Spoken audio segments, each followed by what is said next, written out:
Vamos louvar juntos ao Senhor, entoando em nosso hinário o nosso segundo hino, o hino de número 13. Hino de número 13, baseado no Salmo de número 32, Meu Jesus, me guia sempre, que mais posso desejar?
Passagem das Escrituras Sagradas para a qual eu gostaria de chamar a sua atenção nesta tarde se encontra aqui no livro de Atos dos Apóstolos.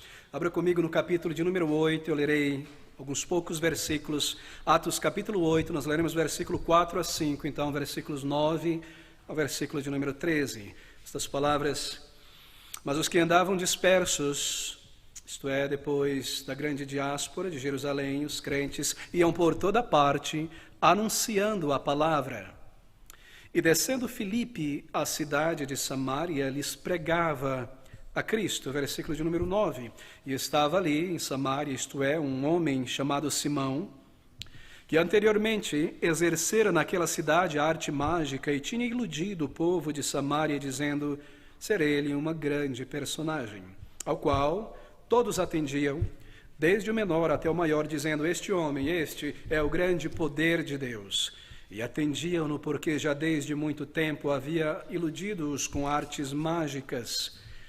Mas como crescem em Filipe, que lhes pregava acerca do reino de Deus e do nome de Jesus Cristo, se batizavam tanto homens como mulheres, e creu até o próprio Simão, e sendo batizado, ficou de contínuo com Filipe, e vendo os sinais e as grandes maravilhas que se faziam, estava atônito.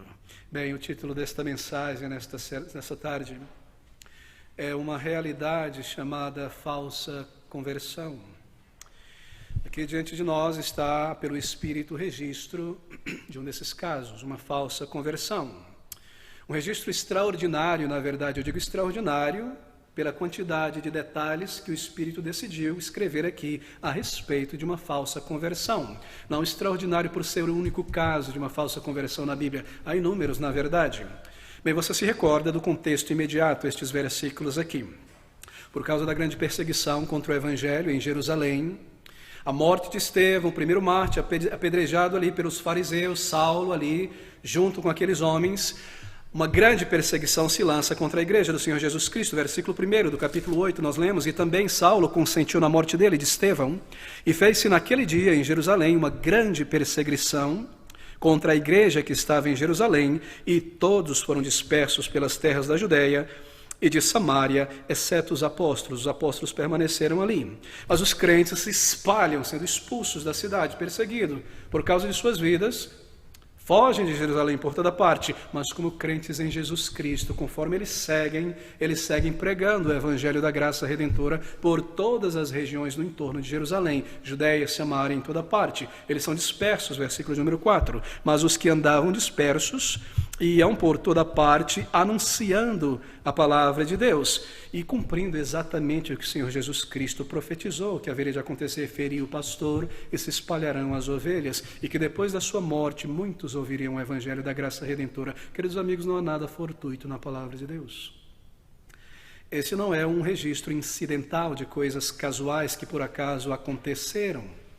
Aqui está o Espírito de Deus registrando algo para o nosso ensino. Então nós lemos que um desses discípulos desce de Jerusalém, era um diácono na igreja em Jerusalém, chamado Filipe, e Filipe vai para aquela cidade próxima de Jerusalém, Samaria, versículo de número 5, e descendo Filipe à cidade de Samaria, lhes pregava a Cristo Jesus, e pelo poder do Espírito Santo, através da pregação de Filipe, milhares de pessoas, centenas, dezenas de pessoas vêm à fé no Senhor Jesus Cristo. Deus chama dezenas de pessoas para crerem nele, para conhecerem o Salvador. Não é maravilhoso conectar essas passagens nas Escrituras? Um dia o Senhor Jesus Cristo esteve em Samaria.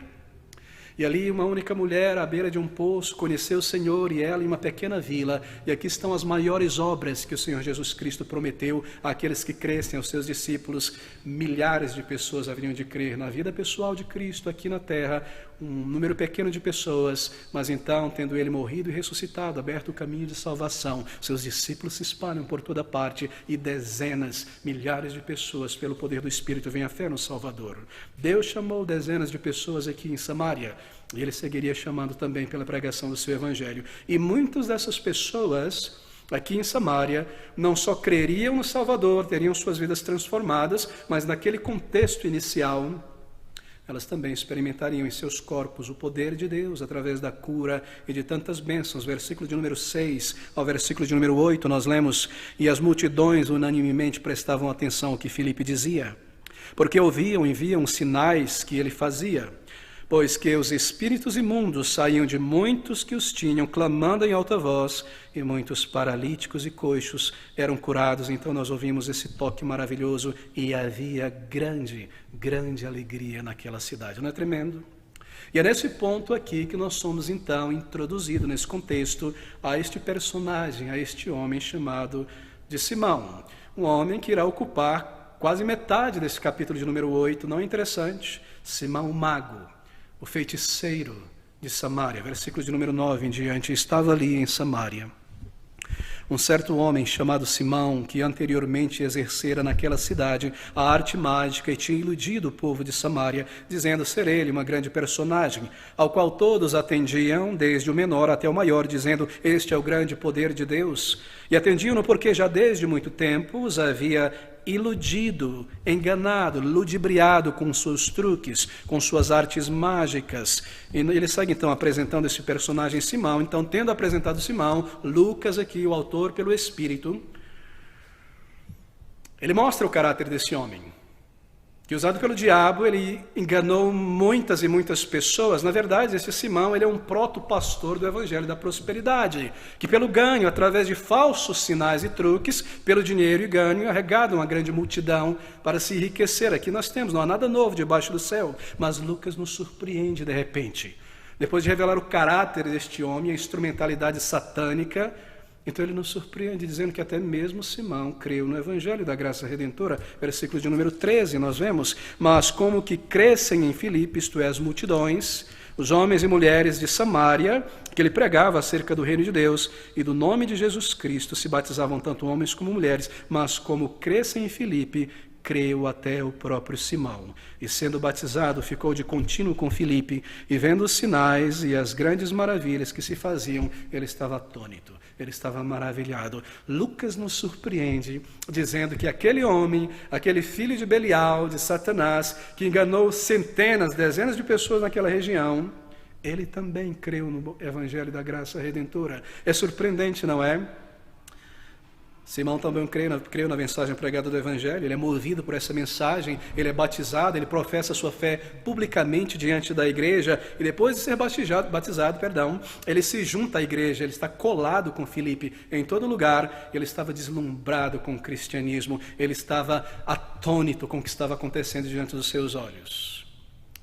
Mas a surpresa desse versículo 13 não é tão grande quanto a surpresa os versículos de número 18 a 20, que depois de ter crido no Evangelho, nós lemos isso, e Simão, vendo que pela imposição das mãos dos apóstolos era dado o Espírito Santo, lhes ofereceu dinheiro, dizendo: dai-me a mim esse poder, para que aquele sobre quem eu puser as mãos receba o Espírito Santo. Não é tremendo?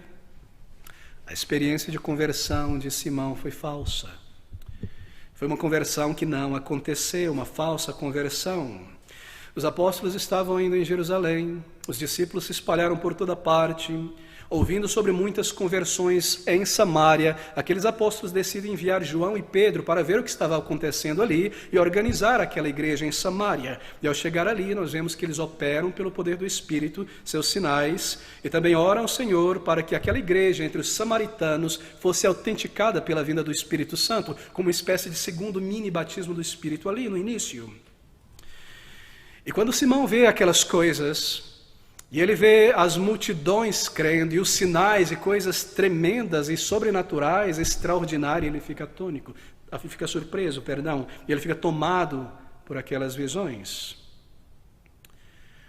Então ele se aproxima de Pedro, e nós lemos que ele diz a Pedro: por dinheiro. Então, vendo Simão que pela imposição das mãos dos apóstolos era dado o Espírito Santo, lhes ofereceu dinheiro: dai-me também este poder. Mas a resposta de Pedro no versículo 20 é esta: mas disse-lhe Pedro: o teu dinheiro seja para a perdição, pois cuidaste que o dom de Deus se alcança por dinheiro.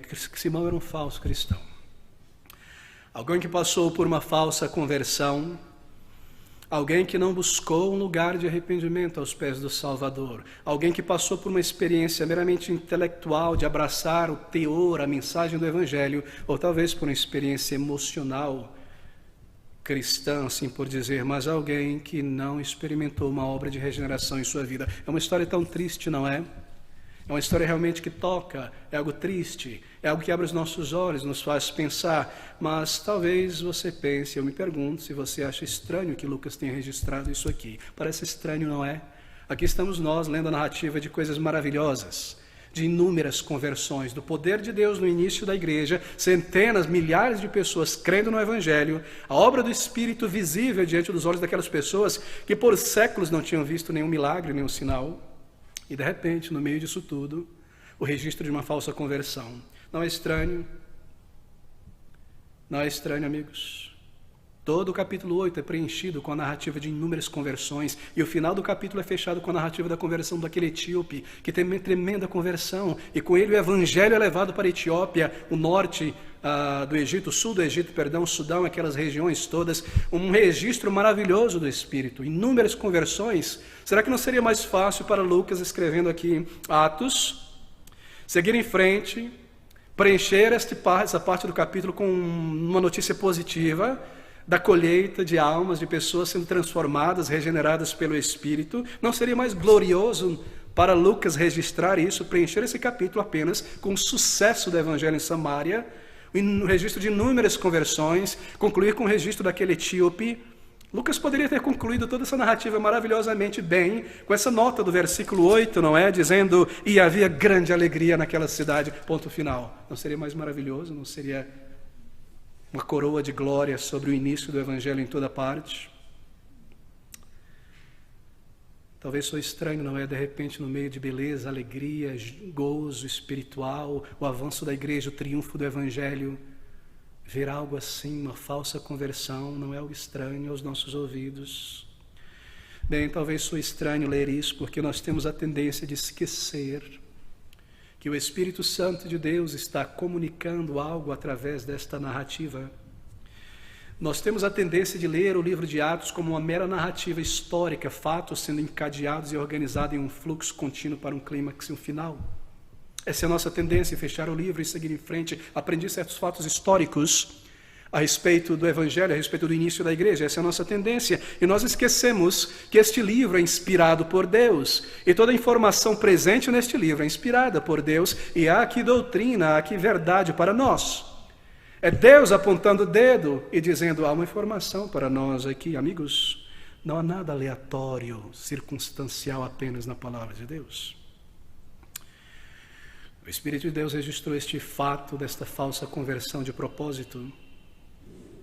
Depois da narrativa de inúmeras conversões, parece fácil, não é? O Espírito de Deus operando através daquele homem Filipe, pregação, pessoas crendo, facilmente movidas no coração, quebrantadas, perscrutadas na alma, crendo, confessando, sendo salvos, batismos, alegria, milhares de pessoas se reunindo à igreja. De repente algo feio, algo estranho, uma falsa conversão, um auto-engano. Por que isso? Por que dessa narrativa? Bem, eu te digo, aqui está a manifestação do amor de Deus por nós. Aqui está a bondade de Deus no meio dessa narrativa, pensando em nós. Queridos amigos, isso foi colocado aqui, inserido aqui para o nosso bem. A nossa segurança espiritual nesta tarde depende da nossa posição em relação a esta narrativa. A segurança eterna de nossas almas depende da nossa posição nesta tarde em relação a esta narrativa, diante das verdades expostas aqui, neste capítulo 8 de Atos. Aqui está o contraste entre uma verdadeira ou dezenas de verdadeiras conversões e uma falsa conversão. De que lado nós estamos? Essa é a pergunta. É isso que o Espírito está dizendo aqui.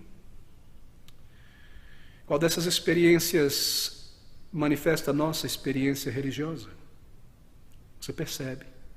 Esse é o propósito.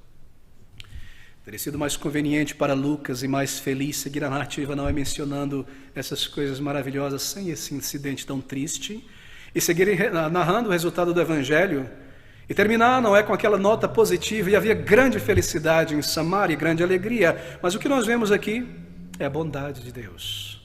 É a preocupação de Deus com você, comigo, que frequenta uma igreja, que tem acesso à mensagem do Evangelho, que cresce, que está no meio cristão, que está acostumado a ouvir a palavra de Deus, a ver pessoas sendo convertidas, mudadas, que nasce, talvez, que seja formado, que está há muitos anos em um ambiente cristão, evangélico, talvez. É a bondade de Deus por você e por mim. Por quê? Porque Ele conhece o coração. Quando nós vemos aqui a bondade de Deus, nós paramos então para pensar diante de uma figura como essa, se nós paramos realmente para considerar. Ninguém se engane, Deus está dizendo. Ninguém se iluda, imaginando-se ser um salvo, quando isso não é um fato. Esse é o caso desse homem Simão, a sua falsa conversão. Ela é colocada aqui pelo Espírito, propositadamente, cuidadosamente, como um contraste àquelas inúmeras conversões genuínas. Ele está dizendo que no meio de um grupo de pessoas, que entre pessoas que ouvem o Evangelho, pode muito bem haver pessoas que se iludem com o Evangelho. Amigos, é de fato possível pensarmos sobre nós mesmos como cristãos, quando talvez não somos cristãos. É possível estarmos iludidos. E aqui está um homem que pensava ser um crente, e exteriormente, mesmo diante do olho dos pregadores ali, mesmo diante de Filipe, daquela igreja, daquela congregação, ele tinha todos os sinais característicos de um salvo, de um crente.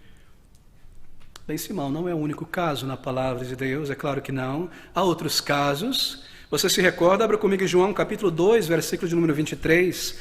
Há um momento em que o Senhor Jesus Cristo, pregando o Evangelho da graça redentora, Terminando de pregar o evangelho, ele diz essas palavras, João 2, 23 e em diante. E estando ele em Jerusalém pela Páscoa, durante a festa, muitos vendo os sinais que fazia, creram no seu nome. Mas o mesmo Jesus não confiava neles, porque a todos conhecia e não necessitava de que alguém testificasse do homem, porque ele bem sabia o que havia no homem, ele sabia o que é o homem, ele é um antropólogo por natureza. Muitos creram no seu nome, nos diz o evangelista João, mas nos diz também que ele não se dava em confiança a eles, porque conhecia o coração de cada um deles. Queridos amigos, passagens como essa são necessárias na Bíblia para nós. Você se recorda de uma outra instância, a parábola do semeador? E creram por algum tempo, até que as pressões da vida, a busca por riquezas, estou colocando tudo aqui na mesma salada, a perseguição, o cansaço da vida, isso, aquilo, e não deram frutos, e morreram, não cresceram. Pessoas que aparentemente foram salvas. Essas passagens são necessárias. Aqui está o Espírito Santo de Deus, com todo cuidado, misericórdia e amor, colocando advertência para nós na palavra de Deus. É possível, amigos, pensarmos sobre nós mesmos como cristãos e não sermos. Não há nada mais terrível para uma pessoa seguir pela vida pensando-se um salvo quando não é um salvo. Eu creio que não há uma condição existencial mais terrível do que alguém seguir por toda a sua vida pensando-se um salvo quando não é um salvo e descobrir no final da vida que a todo tempo esteve enganado a respeito disso. Você se recorda das palavras do Senhor Jesus Cristo no final do Sermão do Monte? Nem todo o que me diz Senhor, Senhor entrará no reino de Deus. É por causa disso que a palavra de Deus dá um caso como este de Simão. Há uma advertência aqui para nós. Aqui está alguém completamente em paz consigo mesmo, que é um crente, que está salvo, que irá acordar um dia na presença de Deus e ser recebido com louvor pelos anjos. Glória, glória, cantam os anjos lá, por mais um remido entrar no céu, nunca tendo conhecido o Senhor Jesus Cristo por experiência, quando na realidade não é um salvo. É possível, queridos amigos, que uma pessoa esteja realmente convencida de ser salvo quando não nasceu de novo. Não é temerário, não é algo horrível estar numa condição de ilusão espiritual, achando-se salvo quando não é salvo. Bem, a nossa pergunta então deve ser essa diante disto: como algo assim aconteceu? Como algo dessa natureza pode ter tomado lugar na vida de uma pessoa? Como é possível para uma pessoa se iludir a respeito de algo assim? A respeito de algo que é tão claro? Estar bastante convencido que é um cristão quando de fato não é. Dizer paz, paz para si mesmo quando não há paz. E continuamente convencer a si mesmo destas coisas quando não há prova, não há realidade. Bem, deixe-me dizer uma das razões fatais, creio eu, na palavra de Deus para um auto-engano como esse. É dizer que porque você é filho de um cristão, você é automaticamente um cristão. Oh, queridos amigos, eu tenho encontrado este erro desde que eu nasci de novo, eu mesmo tendo sido vítima deste engodo.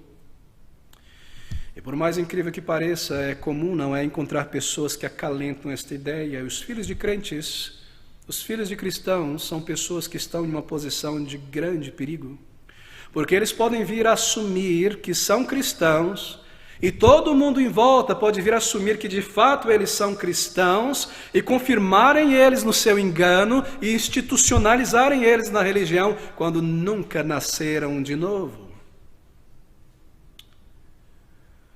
A criança se torna interessada, não, e ativa com o cristianismo quando ela é trazida para a igreja. Especialmente se ela cresce no meio cristão, ela quer ser ela vê que essa coisa é maravilhosa, essa mensagem é boa, é isso que eu devo seguir. A minha mãe me diz que esse é um bom caminho, meu pai me diz que eu sou um bom caminho. Sou às vezes repreendido, sou levado para a igreja, eu vejo que isso é um caminho superior, melhor do que o mundo, e essas coisas que estragam e destroem a vida de uma pessoa. É natural que uma criança busque, assimile, se vista desta maneira, deseje ser batizado, confirmado assim por dizer, fazer aquilo que é esperado, ser um membro de uma igreja. É natural para uma criança agir assim. E pais cristãos e às vezes pastores incautos encorajam os filhos de cristãos a serem batizados sem examinarem a si mesmos, à luz das evidências na palavra de Deus. Às vezes você encontra e conversa com pessoas e elas dizem coisas desse tipo.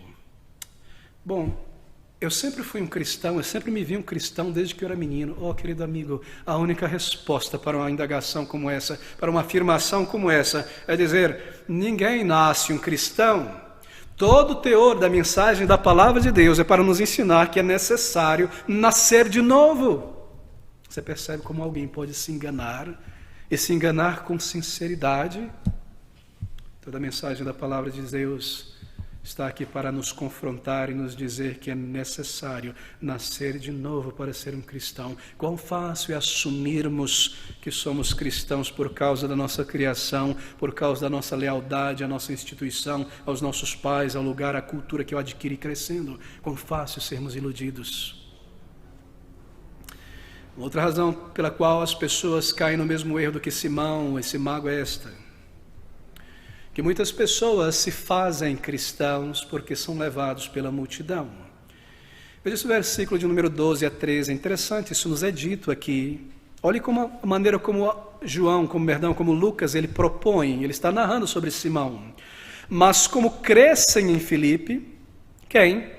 As multidões, as pessoas de Samaria, onde Simão crescera, vivera, mas como cresce em Filipe, versículo 13, creu até o próprio Simão. Você percebeu como ele coloca? Ele está nos informando algo.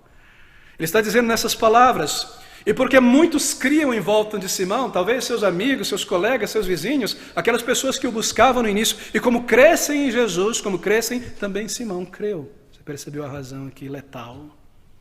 Muitos se fazem cristão porque são levados pela multidão, são influenciados pelo meio. É um tipo de hipocrisia inconsciente. Sim, eu não estou dizendo que ele é um hipócrita consciente. Há dois tipos de hipocrisia, uma inconsciente e uma consciente. Essa é uma inconsciente.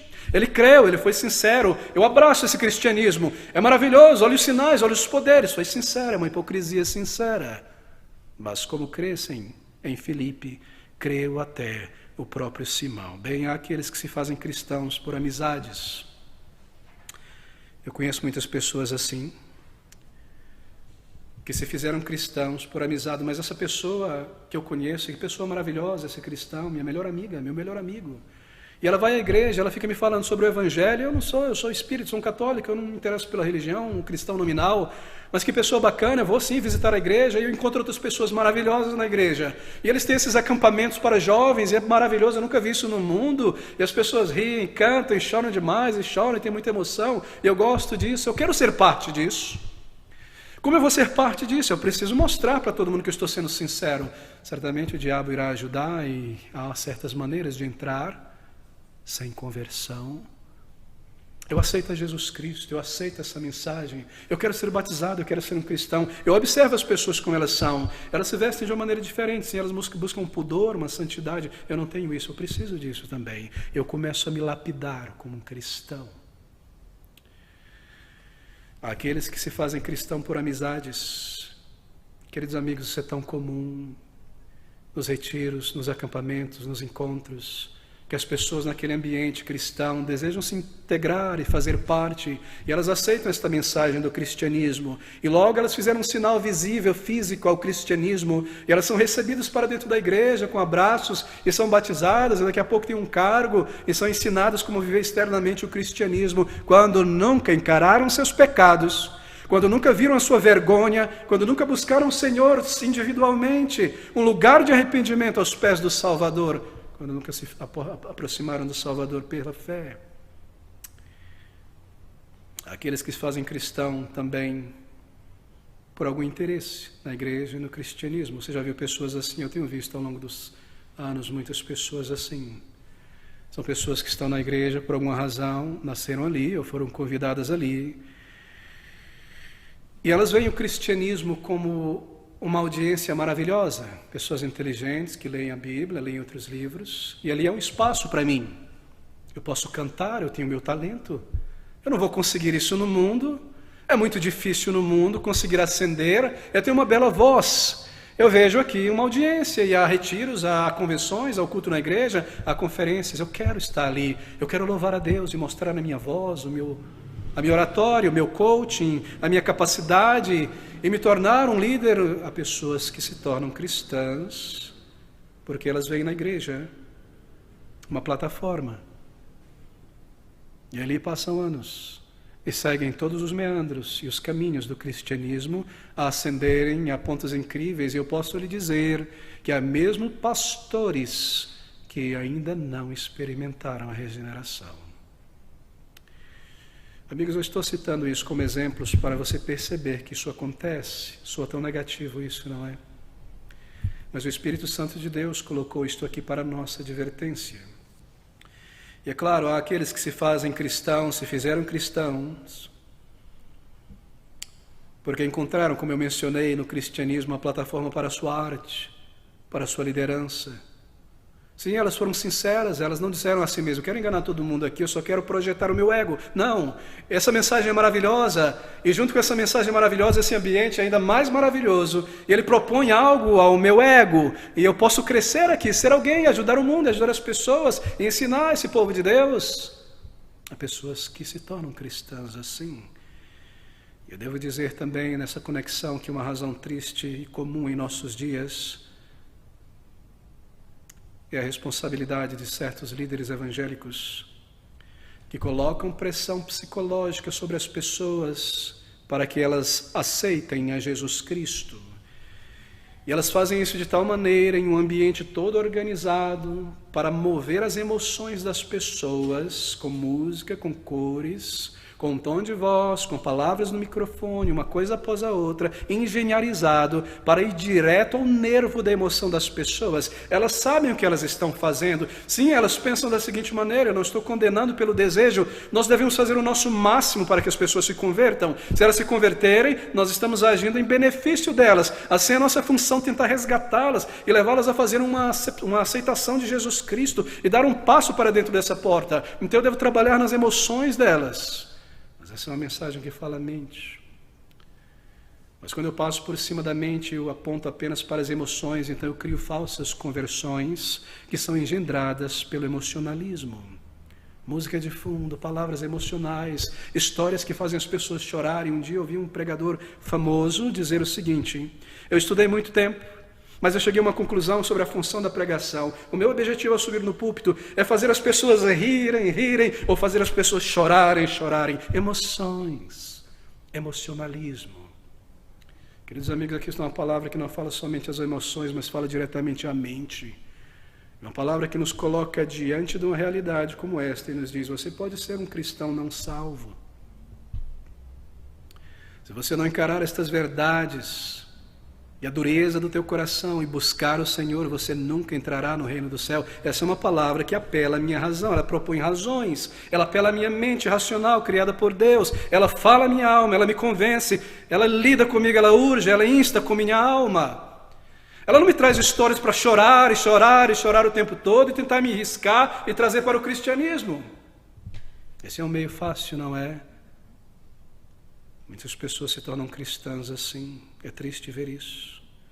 E elas colocam tanta pressão sobre as pessoas para aceitarem Jesus Cristo. Levante a mão, vem aqui à frente, se você não fizer agora acabou, é o final, você não vai ter uma outra oportunidade. E o ambiente é todo organizado de tal maneira, e às vezes pessoas são levadas a te insistir: vai na frente rapaz, vai lá, levanta a mão, crê no Senhor Jesus Cristo. Quão trágico, quão cruel, quão criminoso de um ponto de vista espiritual institucionalizar uma pessoa que nunca buscou pessoalmente o Senhor Jesus Cristo Salvador. Métodos humanos inventados para coagir pessoas para irem a Cristo. A intenção é boa, a maneira errada, o resultado é trágico. E há pessoas que passam décadas sem buscar o Senhor de verdade, porque lhes foi dito que porque elas levantaram a mão ou foram batizadas, elas estão seguras e não precisam temer nada. Mas de repente vem um exemplo como esse, que me diz: aqueles que estão em pé, cuide que não caia. É possível você ser um melhor cristão possível na igreja e nunca ter passado da morte para a vida. Meus amigos, o que torna então uma pessoa um cristão não é que ela decida por Jesus Cristo, não é que ela levante a sua mão e venha à frente, mas que ela nasceu de novo, que ela experimentou regeneração, é uma obra de regeneração. Cristianismo é regeneração, é ser uma nova criatura, é ter nascido de novo, é ter encarado seus pecados aos pés do Salvador e recebido uma nova vida, e isso irá se manifestar pela obra do Espírito Santo naquela vida. Acaso alguma dessas razões, ilustrações, descreve você nessa tarde? Quase todas elas me descreveram no passado, tendo crescido no lar evangélico, sido batizado aos 9 anos de idade, lecionado na IBD, feito o meu melhor, participado de acampamentos da IBF, da IBD evangelística, do culto infantil, do culto de adolescentes, cantado na frente, conduzido o trabalho de evangelismo nas ruas, tantas e tantas e tantas coisas com sinceridade, fazendo o meu melhor, enquanto ao mesmo tempo eu vivia no mundo, não lá fora, mas dentro do meu coração. O mundo me dominava. Aqui está, queridos amigos. Essas são algumas das razões que descrevem o porquê tantos não convertidos na igreja. Mas qual é a verdadeira razão por trás de tudo isso? Nos diz a palavra de Deus. Bem, a palavra de Deus nos diz que é um coração enganoso. Abra comigo em Jeremias capítulo 17, versículo de número 9. Palavras tão bem conhecidas, em Jeremias capítulo 17, versículo de número 9, nós lemos essas palavras de Deus pelo Espírito. Enganoso é o coração, mais do que todas as coisas, e perverso, quem o conhecerá? O coração humano é tão enganoso, que o próprio homem não percebe o engano do coração. Não é incrível? O coração humano é tão enganoso, que o próprio portador, possuidor do coração, não percebe que está sendo enganado pelo seu coração. Se esse coração, por exemplo, ele está preocupado com a eternidade, ele sabe que haverá um dia de juízo, se a sua consciência lhe informa sobre o seu pecado, sobre um dia de prestar contas, então esse coração, se ele sente que ele pode enganar a consciência da pessoa, esse coração irá enganá-la. Se ele sente que ele pode encontrar algum tipo de paz, algum tipo de tranquilidade, algum tipo de alívio e conforto, e abafar a consciência fazendo algo como levantar a frente, a mão irá na frente, ser batizado, participar de uma obra de evangelismo, esse coração enganoso irá enganar essa pessoa. Eu já fiz, eu nasci de novo, eu estou salvo. Enganoso é o coração, mais do que todas as coisas, quem o conhecerá?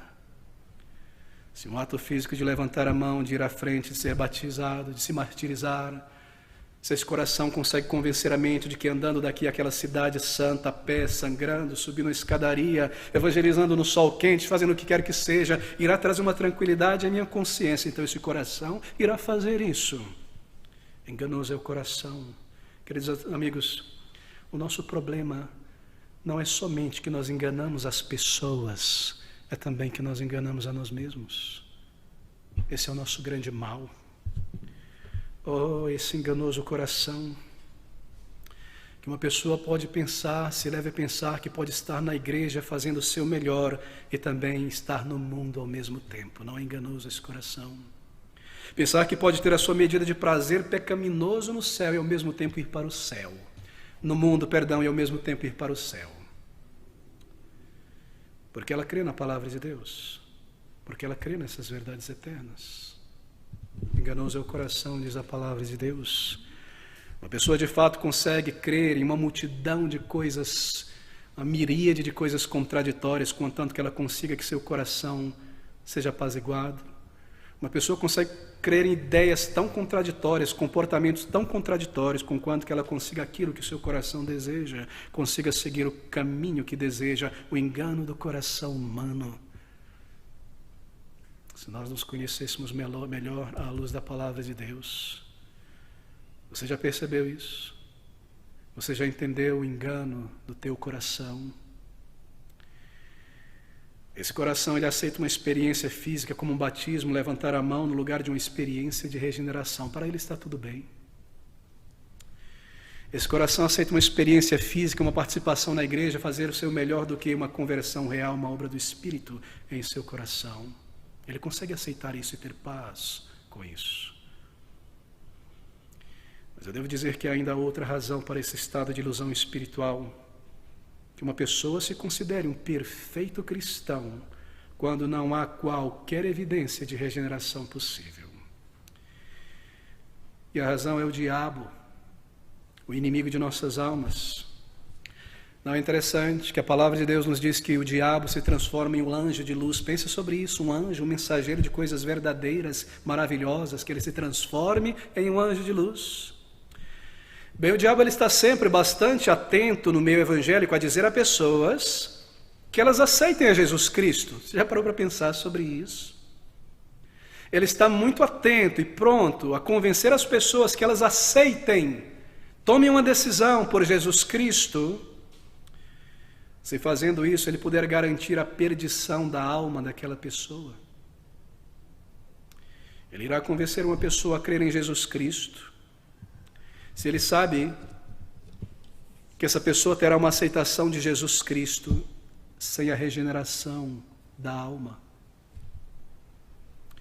Ele irá silenciar a consciência daquela pessoa, se isso irá levar aquela pessoa a parar de pensar, a parar de examinar a sua alma, a parar de examinar o seu coração, o seu cristianismo e buscar saber onde ele se encontra, onde ela se encontra, se está vivo ou morto diante de Deus. Ele irá lhe convencer a aceitar a Jesus, a ir na frente, a aceitar o cristianismo, a receber a Jesus em teu coração, se isso irá lhe fazer parar de pensar sobre o estado do teu coração e da tua alma e de examinar a tua vida, se você realmente nasceu de novo ou não.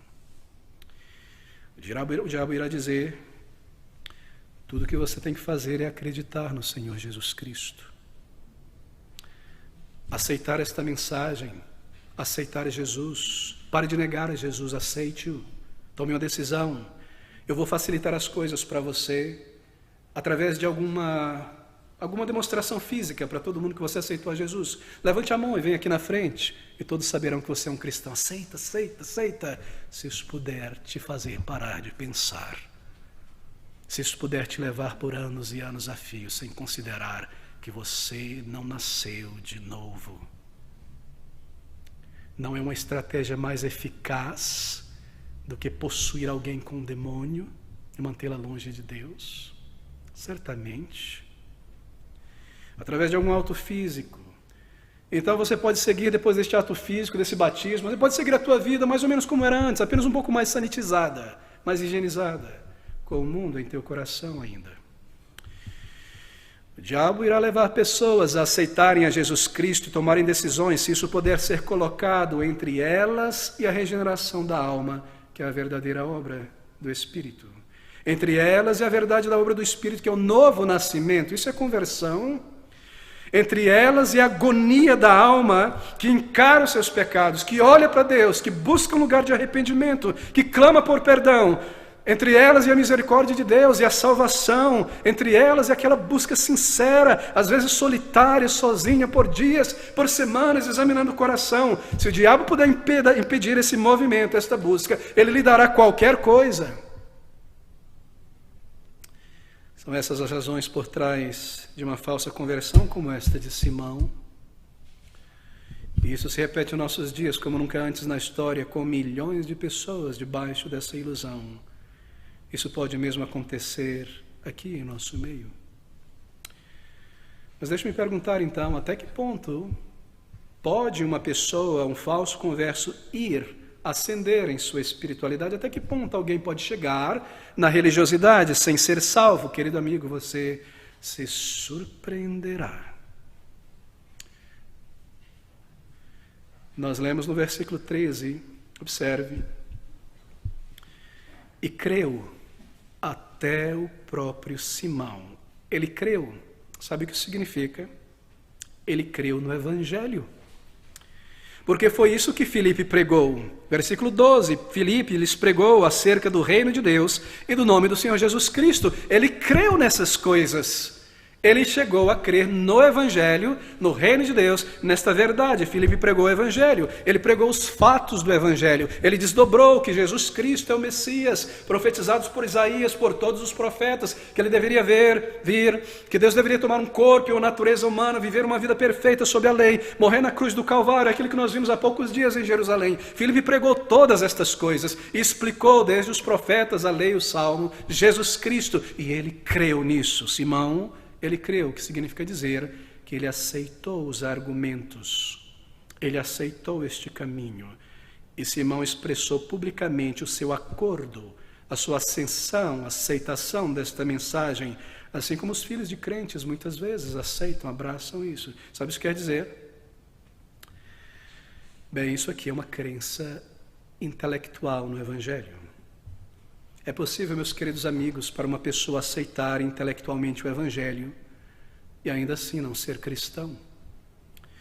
Mas o cristianismo na Bíblia não é a respeito da nossa aceitação intelectual destas verdades, em comparação com as filosofias do mundo, descobrir que esta é uma filosofia de vida superior a qualquer filosofia do mundo, a qualquer moral, a qualquer ética filosófica no mundo. Não é chegar à conclusão de que esse texto revela uma proposição superior às proposições da filosofia e abraçar com o intelecto apenas esta verdade. Não, não é isso, nada disso. Não é uma crença intelectual.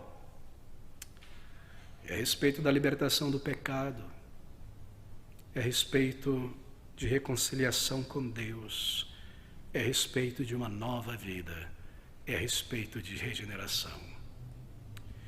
Aqui está o perigo da aceitação intelectual do Evangelho, mas deixe-me dizer que talvez não seja esse o maior perigo em nosso meio.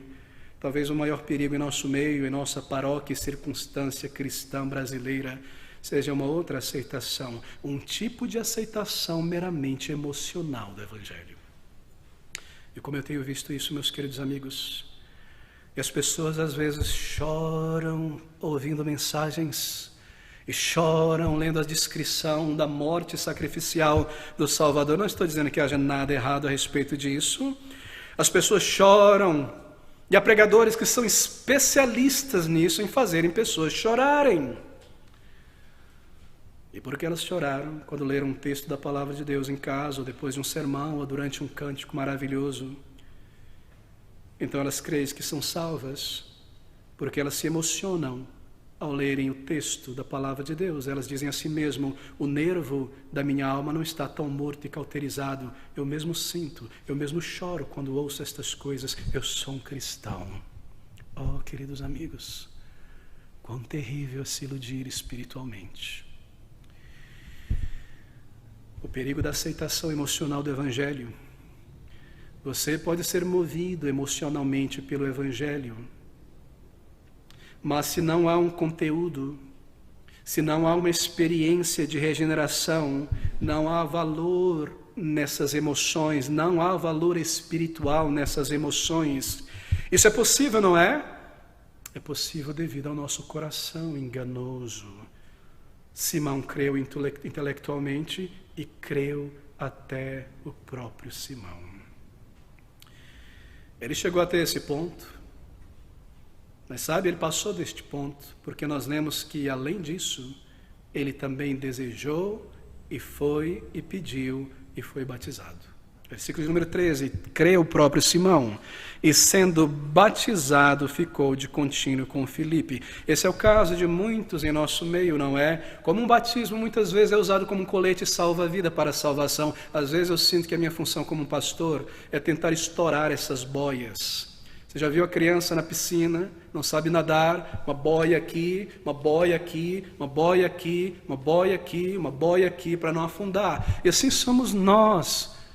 Nós criamos e vamos enchendo as nossas boias ao longo da vida. Um batismo, cantar no louvor, mais um, ser uma boa pessoa, outra boia. Eu preciso estourar cada uma delas com o argumento do Evangelho, mas não sou eu, a palavra de Deus. Para que este homem, esta mulher entenda que ela está morta, ele está se afundando e a sua única esperança é clamar: Senhor, tem misericórdia de mim. Eu sou um pecador, eu estou me afundando, eu estou morrendo. Salva a minha alma. Aqui está a boia deste homem. Eu criei, eu preciso de uma segurança. Eu vou ser batizado, fui vestido no colete salva-vida. Eu estou seguro. Será que esse é o caso de alguém?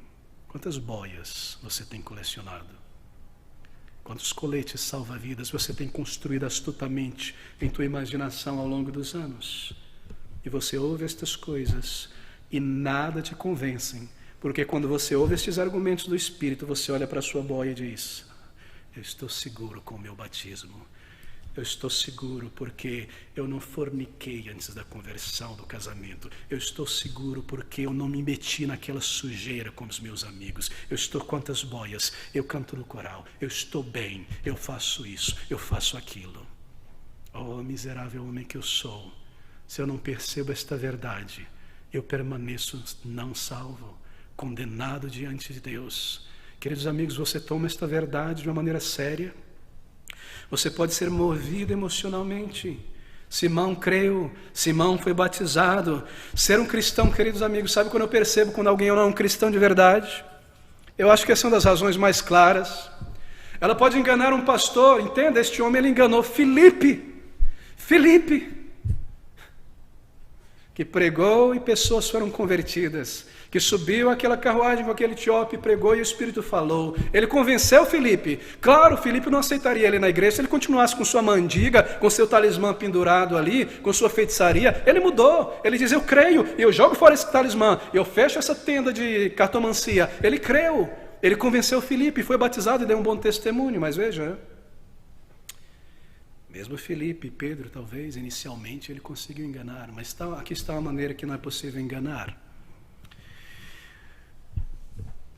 Quando uma pessoa, para ele, para ela, o seu cristianismo é como um acessório. Você sabe que é um acessório, não é? Mulher, homem. Um acessório, você veste, toma seu banho, estou pronto, vesti minha roupa, básico, mas eu vou colocar um acessório, um brinco, um colar, alguma coisa, um acessório, uma bolsa bonita. O seu cristianismo é um acessório. E essa pessoa põe o seu cristianismo no domingo e tira o seu cristianismo na segunda-feira. Eu não estou bem, vou pôr esse meu acessório que me ajuda quando eu não estou bem. Vou para a igreja, vou louvar, vou cantar, vou para o monte. Segunda-feira, acessório é outro. Eu carrego meu cristianismo na bolsa. Oh, meus amigos, se esta vida não é uma nova vida dentro de você, e ela é através da tua existência, dura uma corda o tempo todo, uma nova vida com o Senhor, você não nasceu de novo. Se o teu cristianismo é um acessório para determinados dias da semana e momentos da sua existência, quando você não está bem ou está, você não nasceu de novo. Ser cristão é ser uma nova pessoa, isso é algo contínuo. Você pode dizer, sim, mas eu criei com sinceridade na mensagem, eu fui sincero. Simão também foi. Eu confessei a minha fé publicamente, eu não escondi dos homens, e eu fui batizado. Simão também foi. Eu fiz isso de coração, foi voluntário, meu pai não me impôs. Eu disse, agora não, só quando eu estiver pronto. E eu fui quando eu estava pronto. Simão também. Não somente isso. Ele não somente creu intelectualmente, foi batizado, mas veja você, ele se juntou à igreja. Ele não foi daquelas pessoas, cria no acampamento, na conferência e tchau, vou seguir a minha vida, formar o meu cristianismo. Ali estava ele dia e noite na igreja, e creu o próprio Simão, e sendo batizado ficou de contínuo com Filipe, o tempo todo, querendo aprender na igreja, louvando, servindo, absorvendo. O caso dele não foi alguém que creu numa noite e nunca mais apareceu na igreja. Oh, não. Nem mesmo Filipe, o evangelista, pôde perceber isso. Ele o recebeu, ele creu no testemunho verbal de Simão, ele o batizou, ele o recebeu na igreja. Oh, queridos amigos, eu não me alegro em dizer essas coisas nessa tarde, porque o meu objetivo é virar umas salvas. Mas se eu não colocar isso diante de você, como o Espírito de Deus coloca aqui, eu serei cruel com a tua alma e não te dizer que talvez você não nasceu de novo. Ser um cristão não é ter um nome no livro de membros, ser um cristão é regeneração, é uma nova vida. Ele participou de todos os aspectos exteriores do cristianismo, ele mesmo deixou a sua feitiçaria, ele não seria recebido na igreja, mas ainda assim não foi salvo. Como foi isso então? Deixa-me perguntar por fim, para nós concluirmos, como foi que se tornou aparente que aquele homem não era salvo? Bem, chegou um momento quando tudo se tornou claro, sabe? O falso cristão, ele sempre trai a si mesmo para os outros. Nunca para Deus, ninguém engana Deus. Ele sabe quem são os seus. Chega um momento em que ele entrega o jogo. Observe essas palavras do versículo 8. E Simão, vendo que pela imposição das mãos dos apóstolos era dado o Espírito Santo, lhes ofereceu dinheiro, dizendo, dai-me também a mim esse poder, para que aquele sobre quem eu puser as mãos receba o Espírito Santo. Não é terrível? Não é terrível? Foi de repente, não percebe? Você vê como Lucas coloca a narrativa, tudo estava bem, louvando, servindo, paz, vaso, bênção, dia após dia, vamos para o monte. De repente, e o que Lucas está dizendo aqui é que de repente um falso cristão se revela. O falso cristão sempre trai a si mesmo. Acontece uma situação repentina, como uma pedra no caminho, não é? Uma situação difícil vem na vida, uma pandemia, e de repente a minha força, a minha santidade, o meu vigor, e eu volto ao mundo, e eu volto à pornografia, e eu volto à sensualidade, e eu volto à descrença. A igreja era um amuleto. A minha vida cristã só existia enquanto eu podia estar semana após semana na igreja. Não é igreja agora. O que eu vou fazer para ser um cristão? Louvar, sentir. Não há lugar. Eu não tenho vida na minha alma. Eu não ando com Deus. É só no domingo. É só quando eu estou com pessoas. Não há um amuleto. Deus tirou o amuleto. E onde estão os meus ídolos? O que me sobrou? De repente, não é? O caráter se manifesta. Daquele homem, daquela mulher, daquele marido, daquele jovem, daquela pessoa. Eu não sei como me comportar no mundo, nessa situação, nesse contexto, daquela maneira. Eu não tenho vida na alma. O pastor não está ali para me aconselhar todo domingo. O falso cristão sempre trai a si mesmo. Aqui está Simão, veja o que Lucas nos diz, no final do versículo 13, estava atônito. Claro que ele estava, ele era um mestre na arte mágica. Não é? Ele era um mágico, ele está vendo coisas sobrenaturais feitas pelos apóstolos, ele está atônito. Isso é algo superior, isso é algo tremendo, isso é algo maravilhoso. Dentro do coração dele estava borbulhando, ele estava atônito.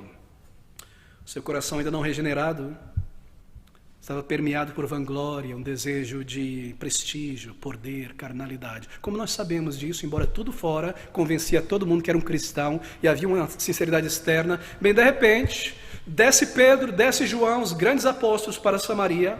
Eles fazem coisas que nem Filipe faziam, porque Filipe não era um apóstolo.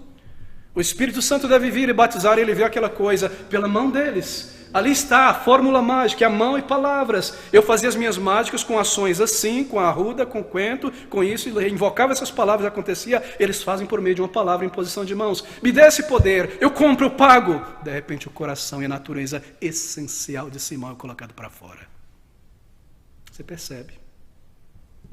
Seu coração não regenerado era um coração que buscava vanglória. Sabe o que ele buscava? Ele buscava pular de um palco para o outro. Ele queria vanglória no mundo, exercitar sua bruxaria no mundo, e aqui está ele buscando a mesma coisa, só que com um vernizinho evangélico. Mágica, poder do Espírito, fazer isso, aquilo, ser visto, notoriedade, ser uma coluna na igreja. Nada mudou no coração. É muito difícil crer no testemunho de certos artistas, esportistas, pessoas de nome, que quando aparecem por aí dizia: eu era uma pessoa tão imunda no mundo, Deus me salvou e agora estou aqui neste outro palco com meu próprio talento, usando o talento que eu tinha antes. Eu cantava para o mundo e agora eu canto na igreja, eu continuo com o meu talento, a minha sensualidade, a minha projeção do ego. Eles mudaram de um palco para outro. Não há sinal de santidade, que é o cartão de visitas de uma pessoa transformada. De odiar o mundo, de virar as costas, de me afastar daquilo que era intrinsecamente do mundo. De repente, ele trai a si mesmo. Versículo de número 23, que palavras. Observe como Lucas coloca. Pedro responde e diz: pois vejo que estás em fel de amargura. Você percebe? É como se Pedro de repente fizesse assim. O coração dele se revelou. Agora eu vejo, Simão, que você nunca nasceu de novo. Pois vejo agora. Não há como esconder, queridos amigos. Há como maquiar, mas não há como esconder estas coisas. Simão revelou a sua natureza essencial, intacta, não transformada, não regenerada. Ele tinha as respostas certas para tudo. Sua reação revelou o seu coração. Ele era um daqueles tipos de pessoa que ele tinha a resposta certíssima para todo mundo. Ele conseguia escapar de todas essas coisas. As pessoas estão me importunando sobre amar a Deus, louvar a Deus. Deixa eu... Esse tipo de linguagem. O pastor está na minha cola. Eu tenho a resposta certa. Quão triste é enganar a si mesmo e cometer suicídio espiritual. Ele mudou muitas coisas, não é? Ele adicionou muitas coisas, mas a natureza essencial permanecia a mesma. Ele mostrou que ainda era um homem de mente mundana. Ele queria continuar na sua feitiçaria, mas de uma maneira diferente. Oh, amigos, é a maneira como nós reagimos. É a nossa maneira de responder. É a maneira como nós vivemos solitários no íntimo do nosso coração, fora da igreja, que revela a nossa natureza.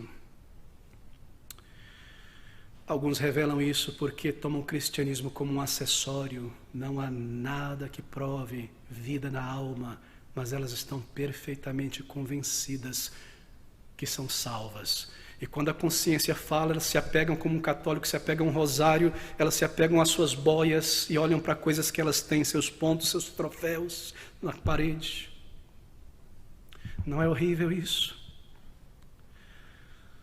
Como saber se você é um cristão? Deixe-me concluir aqui. Queridos amigos, o cristianismo é regeneração. É uma experiência pessoal de transformação. Essa nova vida controla você. Ela não é mais um acessório maravilhoso a ser usado. É uma nova vida. Regeneração é uma obra do Espírito. É necessário arrependimento. E arrependimento não envolve apenas você estar preocupado com um pecado proeminente que você está cometendo. Não. Envolve você encarar a tua pecaminosidade essencial e se aproximar de Deus como um pecador, não com um pecado em tuas mãos, dizer: Senhor, me livra dessa pornografia, me livra desse temperamento mau, desse pecado. Não, me livra desse homem que eu sou, me dá um novo coração. Faz de mim uma nova pessoa, um filho de Deus, transforma dentro de mim. Isso é arrependimento. Arrependimento não é apenas um temor negativo de ir para o inferno. Eu quero ser liberto do inferno, não é só isso. Arrependimento também envolve vergonha de meu pecado. Contra ti pequei, Senhor, que vergonha, que horrível. Que pessoa suja, que pessoa imunda eu sou. Não é apenas um temor negativo de ir para o inferno, é uma vergonha de pecar contra Deus. Veja o caso deste homem no versículo de número 24, respondendo, porém, Simão ao que disse Pedro: orai vós por mim ao Senhor, para que nada do que disseste venha sobre mim. Você sabe o que está dizendo aqui? Ele está dizendo: eu me arrependo, me ajuda, meu Deus. Ele está dizendo: não, vocês têm poder. Opera esse poder para que isso não caia sobre mim. Tira esse passe de mim, tira essa mandinga de mim, esse trabalho. Faça um poder maior para que nada do que vocês disseram caia sobre mim. Isso não é arrependimento, amigos. Não é triste? Quão triste é pensar sobre estas coisas. Regeneração. Um lugar de arrependimento aos pés do Salvador. E então, por fim, e ao mesmo tempo, você se entrega ao Senhor. Senhor, salva-me e a minha vida será tua por inteiro. Eu não mais irei ditar como eu vou viver o cristianismo, como eu vou agir, me comportar, me vestir, falar, gastar meu dinheiro, ser, etc. Eu serei teu. Você não pode ter a Jesus como Salvador de tua vida se você não tivê-lo como Senhor de tua vida. Ele é o Senhor Jesus Cristo. Você o busca em arrependimento. Você pede por esta regeneração. Ao mesmo tempo você se entrega por inteiro, descansando nele pela fé, que ele é poderoso para te salvar. Queridos amigos, é maravilhoso isso.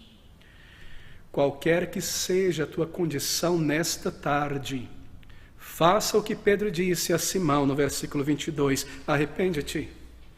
Arrepende-te. Vá a Deus. Peça a Ele que Ele realize essa conversão em tua vida e Ele não irá recusar isso. Mesmo Simão, mesmo depois de todo esse auto-engano, arrependa-se nessa altura da tua vida. Arrependa-se diante de Deus. Confesse a Ele o teu pior. Diga que você crê no Salvador e creia conforme você confessa, você se entrega a Ele. Vá a Deus e peça a Ele que realize essa obra de conversão em tua alma. O amor de Deus é tão grande, não é? Mesmo se nós tentamos nos enganar a Deus, há esperança. ser feito um filho de Deus, mesmo na última hora, agora, hoje, ser salvo, ser liberto, ter a certeza plena, não mais olhar para estas boias, olhar para Ele. Ele me amou, Ele me salvou, Ele aceitou o meu arrependimento, Ele me deu uma nova vida. É assim, queridos amigos, você o busca em arrependimento, você crê e se entrega, então você é salvo. E é maravilhoso, você é salvo para sempre. Vamos orar juntos. Bendito e excelso Deus e Pai de misericórdias, nós te agradecemos por teu amor e compaixão, por estas coisas registradas aqui pelo teu Espírito para a nossa advertência, para que não seja o caso de terminarmos a vida como este homem.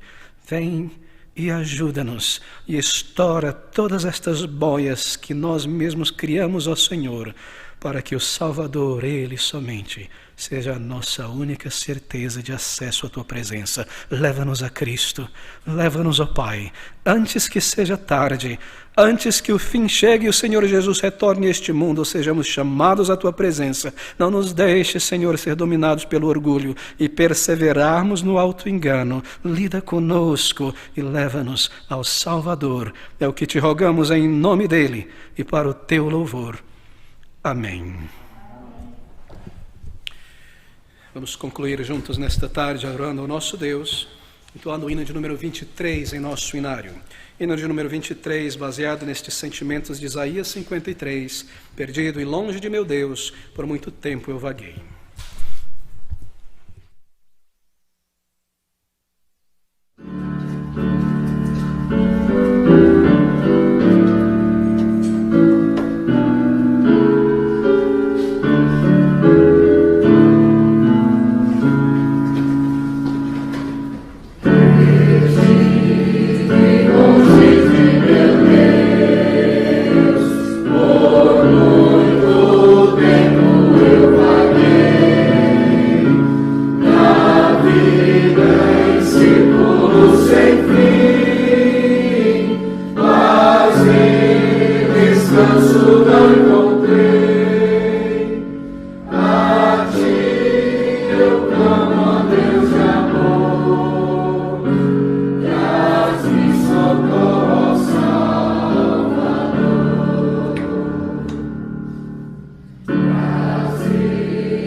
Senhor e Salvador Jesus Cristo, e que o amor de Deus, o Pai, e as consolações tão ternas e tão presentes do seu Santo e glorioso Espírito permaneçam e continuem com cada um de nós, hoje durante a nossa breve jornada aqui na terra, e para todos sempre mais. Amém.